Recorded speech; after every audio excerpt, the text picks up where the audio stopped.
You're still watching The Breakfast Show. And for our last block, we're going to have our guests talking about wellness in the workplace. We think this is a very important topic. So we don't only have one guest. Do we have two? Do we have two? We have three guests all the way from SWEPA, and they are going to talk about wellness in the workplace. Good morning, ladies. Good morning. Joining us here on the show are the president of the Sabah Women Entrepreneur and Professionals Association, Hanaa, Wong, Abdullah, Datin, Jeanette, who is the vice president, and Miss Niney, Chong, who's on the organizing committee. Thank you so much, ladies, for joining us here on the show. So let's talk a little bit about wellness on the workplace. Now, when you talk about wellness, I think the first thing that comes to mind is spa, relaxation. So probably in this aspect, maybe we can redefine wellness. What exactly is meant by it? Wow, actually wellness is a word of, it's a bandied word, right? That everybody says, what is wellness, what is wellness? And there's no actually definitive tag about it, but to us, I think wellness is a whole holistic approach of how to take care of ourselves and how to take care of our own family, our own emotional and our own social functioning as well. So I think it's an overall holistic approach. Body, mind, soul. Yes. Mind, soul.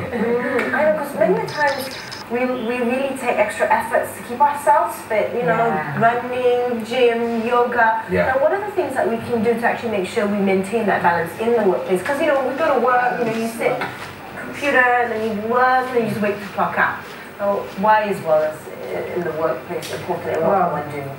I think this is why we are having this wellness conference, because we are here to learn, and speakers who are coming in, and they are the wellness expert actually. So we have invited them to come in and to tell us what is all wellness is about and how we can practice wellness in the workplace. What are some of the topics maybe you could share with us that they will be talking about? What are the topics? Yes. There's a doctor, the professor, that's coming to talk about traditional remedies because he's researched a lot into our local herbs and traditional methods, and somebody from overseas that can come and tell us more about what we have in our backyard that could help us. So those are very important, we feel, some local traditional remedies. You have quite a wealth of herbs. Yeah, today we are focused on one particular herb that's very important in all of the entire segment. Really? Dengue, remember? That's an important herb. Yes, Sinclair is also very important for women. Yeah. Okay, yes, I know. I said it wrong. Ooh, is it? Not well. Virus, not well in the workplace. So that's one segment about traditional. What are the other things? Is it meditation and things like that? Are those involved as well? One of the speakers is actually, she's the wellness coach. She calls herself a wellness coach and wellness specialist. So she will talk about how to balance wellness in the workplace and at home as well at the same time. And we also have another speaker from Canada. She is an aromatherapy specialist. So she will talk about Feng Yao.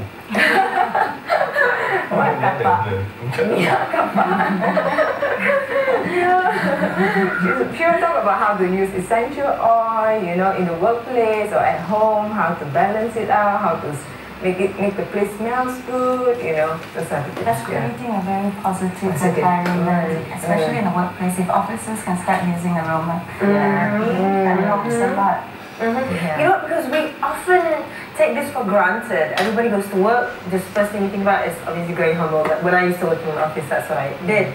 But we spend most of our time at work, you know, and more than 6 hours every day is spent at work. So we should, you know, work on having that as a more positive environment.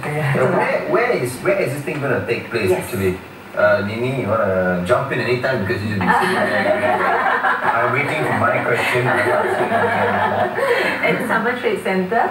So because we're expecting more this year, so we are expecting 500 delegates to our conference, and we are expecting about 3,000 to 4,000 people who will walk Wow. in to our exhibition. So last year we had 30 exhibition booths. This year we're going to have 80. Last year we had 420 delegates, and this year will be 500 delegates. Yeah, so we are for the conference. Yeah, so the wellness journey is divided to two. So there's the exhibition and there's the conference. Okay, can you talk a little bit about the exhibition? Now, the conference, we touched a little bit about the speakers. What's happening at the exhibition? We have 80 booths that comes medical, wellness like spa, salon. We even have interesting thing like hearing aid. An outlet, hearing aid outlet will actually come and exhibit, and we have gyms, fitness. The fitness industry would actually, we have 2 or 3 outlets that will be at the exhibition as well. Yeah. Okay, and when exactly is this happening? 24th and 25th of November. And so it's still open, if people want to participate and become delegates, they can still do so. Now, how do they... But this is in East Malaysia. This is in East Malaysia. This is, SWEPA is from Sabah. I know that. But is there like a West Malaysia version of this?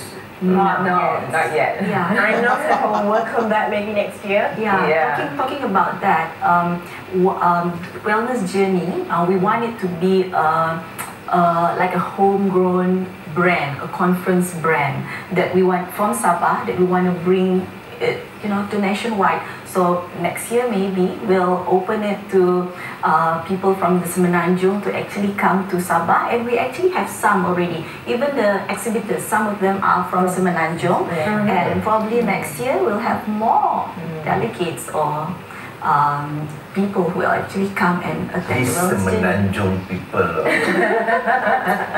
Let's talk a little bit about SWEPA. Now, SWEPA is the Sabah Women Entrepreneurial Professional Association. How long has SWEPA been around? How many members? And what exactly do you do? The objective, the vision, the mission, and all that. Okay, SWEPA was formed in 1993. It was an initiative by the Women's Advisory Council. And it was a group of women that wanted to promote entrepreneurship and support each other in business. So we've been doing that very well, especially in the last few years. We've seen more and more younger women coming up. It used to be, our average age of members used to be about 40s. Now it's 30s. So that's a very encouraging sign that more younger women are coming up. And what was your other question? How many members do you have? 170 now. 170 now. But we've been quite prominent in the local papers, so everyone seems to know the ladies in the red jackets in KK in Sabah. So we've been doing a lot of events. We've launched recently an online training video series, so we're quite active, especially now with all these young and dynamic members who have very fresh ideas. So SWEPA's moving along very well.